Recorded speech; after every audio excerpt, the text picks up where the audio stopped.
Welcome to video number 2 of our How to Build an Airplane series. In this video, we're going to be covering the basic layout or plan form of our airplane. As I mentioned in our last video, there's a lot of information out there on aircraft design, and I've read practically none of it.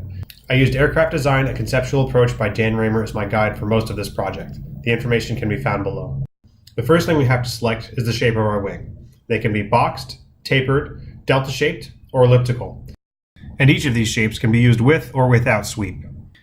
Each one of these shapes also has its own advantages and disadvantages. The box wing, for example, is easy to build. The tapered and delta wings are often used in fighter aircraft for their maneuverability, and the elliptical wing offers the most efficient shape. I elected to go with a box wing on this one because it's cheap and easy to build, and let's face it, I'm probably going to crash this in the end. It also gives us the advantage of making the math a little bit easier. The next thing we have to discuss on here is the control surfaces we're going to be using. You may elect to combine some of these. For example, your ailerons and elevator can both be combined in your tail, but that adds complexity to your design. We're going to have 3 control surfaces on our airplane. We have the ailerons that control the roll, the elevator that controls the pitch, and the rudder that's going to control the yaw. The size of each of these control surfaces is dependent on the main wing area. There's also a 4th control surface called a flap. They're used to increase lift. Maybe we'll get into those next time around. Now that we know we're using a rectangular box wing, we need to select the aspect ratio. The aspect ratio is the relationship between the span and the chord, or the front to back measurement of our wing. This calculation is a little bit harder for a non-boxed wing, but you would just use the average chord over your whole span, as opposed to the constant chord that we have in our case. Aspect ratio usually falls between 3 and 8 for most aircraft. There's always exceptions to the rule, but we're not going to talk about those today. Fighter jets tend to have a smaller aspect ratio, which allows them to be more maneuverable. And transport aircraft, like ours, are going to have a much larger aspect ratio, which allows them to be more stable and have a more efficient wing. This efficiency comes from having fewer tip losses per unit span of our wing.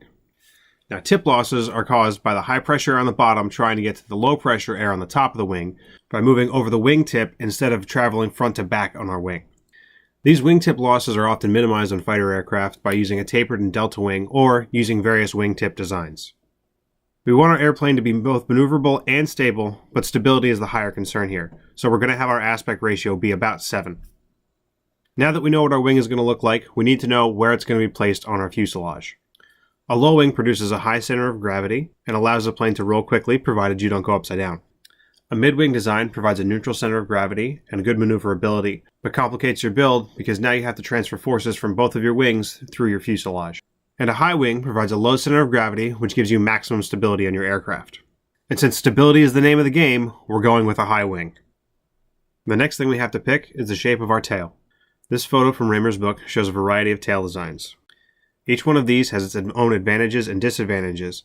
For example, the conventional tail that we'll be using is simple to build, but it's not always the best choice. If you remember back to last video, I mentioned that in the SAE aero design competition, we were limited by the sum of the length, width, and height of the aircraft. This leads some teams to use an H-tail instead, which provides a lower height with the same control surface area. Some of these other shapes offer increased efficiency, decreased weight, or different placements in the flow of the airplane. With our wing and tail layout chosen, we need to decide where we're going to put our engine or engines if we decide to use multiple. This is one of those areas that your constraints can really help you out.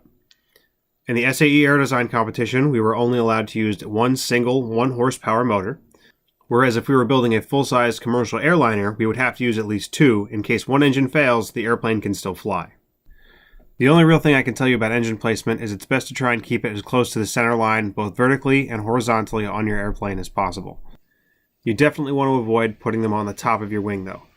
The air flowing over the top of the wing is where most of your lift is going to be created. And if you disturb this airflow with the thrust from your propeller and the struts that hold your motor in place, you're going to lose lift. Okay, so the last layout choice we need to make is the landing gear. It helps you taxi around on the ground before you take off, and if you're lucky, does what its name implies and helps you land safely. The layout of your landing gear is going to help dictate the structural needs of your fuselage. You can do this any way you want, slap any number of wheels or skis onto your airplane that you desire, but they're largely going to fall under 2 main configurations. Either a tripod design with 1 wheel up front and 2 in the back, like I used on my senior design project, or a tail dragger with 2 wheels up front and 1 in the tail that, drags. Or you can go for option 3, where we have no landing gear. Now the reason I'm going with this isn't because I'm hoping to crash the airplane, but because the plane's going to be light enough and fly slow enough that I don't think I need to risk having extra drag along the way. Okay, that's it for part 2 of our How to Design and Build an Airplane series. In this video, we covered the basic layout of our airplane. If you have any comments, questions, concerns, ideas for future projects, either airplane or not airplane related, leave them in the comments below. Follow us on Instagram and Twitter @HugeBears. Please like, share, and subscribe. Thanks for watching.